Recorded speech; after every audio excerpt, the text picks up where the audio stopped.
asalaamualeykum mbokk yi ziar naa leen bu baax a baax di leen indil nuyu suñu président Ousmane Sonko teg ci di leen indil suñu nuyoo candidat Bassirou Diomaye Diakhar Faye mbokk yi ku gis lii dina xam ne ñun pare nañu pour dem élection ndax askan wi mooy tànn.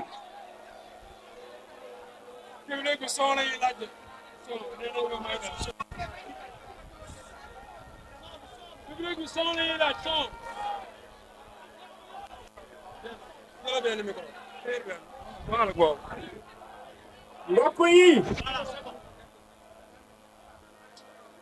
lii ku ko gis xam ne sénégalais yi pare nañu pour dem élection tànn seen mbër ñun dañu pare bu yàgg comme ni nga ko yàgg a waxee parce que xam nañu ni Sénégal tey jii su pare tey si sebatal mooy maanaam journaliste yi taxaw mais ci kanamu leader tant que ñoo ngi taxaw foofu damay am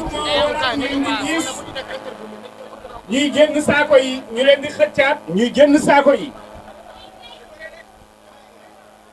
dafa am loo xam ne nag bëggoon naa ko wax askan wi bu ñu booloowee di xeex benn mbir ñun ñi nga xam ne ñoo nekk ci kujje politique yi dañu war a booloo noonu ndax askan wi waru ñoo gën a gore waaye lii dëgg bay dëgg mooy su Macky Sall sañee def yenn yi daa fekk ne day am ñiy jéem a faagaagalante seen biir gis ngeen démb li xew lu mat ñetti élément de opposition yéen nañu jël ko ci kaw doon Ousmane Sonko lenn rek lañu bañ mooy ba ñu sañoon Ousmane Sonko day dee ci kaso bi waaye nag ils vont souffrir. Pourquoi? Parce que le président Ousmane Sonko est au-dessus de la mêlée. Tout le monde, son candidat va les nominer. Bassirou Diomaye Faye mooy seen morom te dina leen duma kon nañu bàyyi président Ousmane Sonko tranquille li leen metti mooy président Ousmane Sonko bu nekkul président mooy tànn kii doon président loolu la yàlla dogal jërë ngeen jëf. di la jaajëfal El Malick Ndiaye. merci jërëjëf jërë ngeen jëf merci beaucoup sama wax du bëri parce que sunu papa yi ak sunu yaay yi fi jaar sunu mag yi wax nañ lépp ba pare président Macky Sall nee na le 4 incha allah dafay saisir conseil constitutionnel li tax mu koy saisir conseil constitutionnel tontu na ko ci ba pare nee na ko le 2 la sa mandat di jeex te munoo jàpp élection yi au-delà du 2 président Macky Sall nguuram jeex na te dafa war a ñibbi li am solo mooy ñun patriotes yi ñun ñi bëgg Sénégal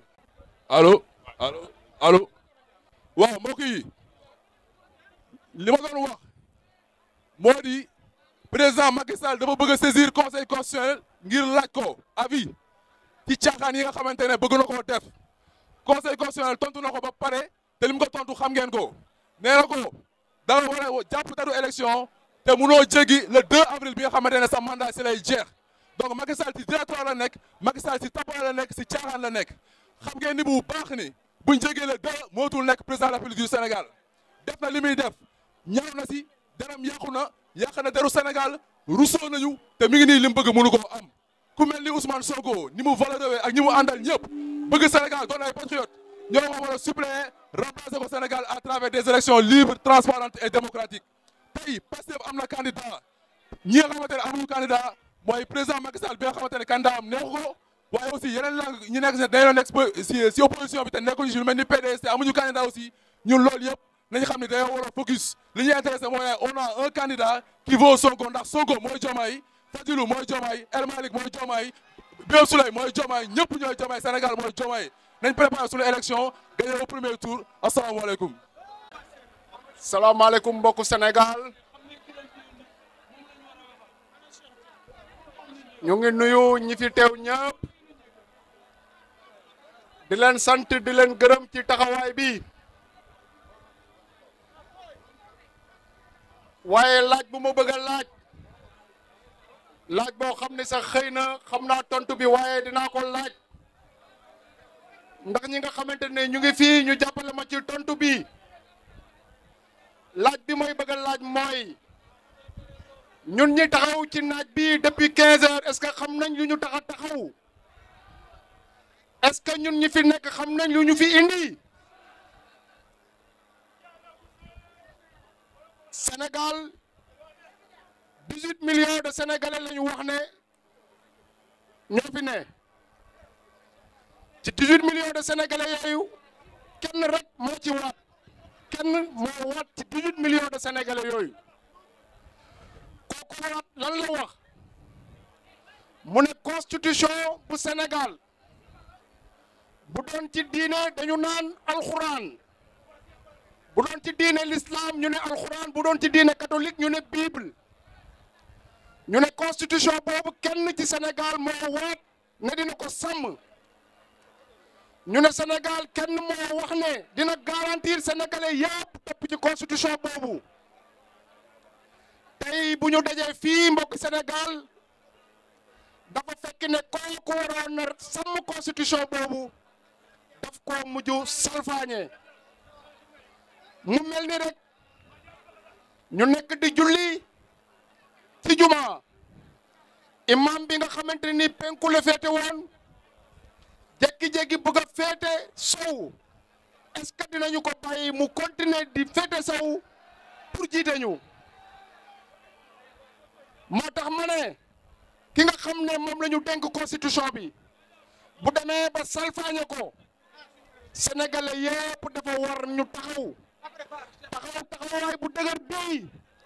pour wane ne constitution Sénégal ki ko gën a mën a garantir mooy askanu Sénégal Macky Sall nag yéen a ngi koy dégg fa nii yëpp mu naan day dem est-ce que gëm ngeen ne dafa bëgg a dem est-ce que kuy xataraayu ne dafa bëgg a dem di ngeen ko gëm Macky Sall bëggul la dem dafa bëgg a daw li tax ma ne dafa bëgg a daw mooy waxtu wi nga xamante ne nii li ñuy laaj mooy nañu fixer datu élection yi maanaam mu wax ñu ne comme ni ko constitution bi waxee dina te conseil constitutionnel baamuwaat ko ñu ne ko jëlal benn date boo xamante ne nii xëy na sax du woon sa cër da nga waroon a waxtaan ak ñeneen ñi waaye comme que da ngay xëccoo may nañ la nga jël date boo xamante ne nii du weesu le 2 avril pour ñu tenir élection présidentielle yi mais Macky Sall lan la def au lieu muy woote dialogue au lieu que muy fixer date dialogue la daal di woote dialogue boobu nag lan lañ si jublu mooy encore salfaañe constitution bi parce que ñun ñëpp xam nañu ne wala ñu ëpp si ñun xam nañu ne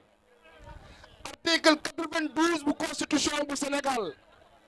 dafa wax ne conseil constitutionnel lépp loo xamante ni tënku na ko ci loolu la ñëpp di taxaw Macky Sall woo ay param woo ñoo xamante ni depuis Senghor ñu ngi fi woon woo ñoo xamante ni depuis Abdou Diouf ñu ngi fi woon ne leen kaa leen ñu waxtaan ñu xool naka la ñuy salfaañee waat constitution bi maanaam naka la ñuy def ba ñëwaat ci li conseil constitutionnel wax ñu ne ko nag Sénégal moomuloo ko Sénégal yow ak marchand ambulant bi yéen a ci yem Sénégal yow ak maçon bi yéen a ci yem bu sa mandat jeexee da ngay dellu doon citoyen comme ñëpp te bu delloo doon citoyen comme ñëpp dafa war a def li nga xamante ni moom la askan wi bëgg maanaam fixer élection lu mu gën a gaawee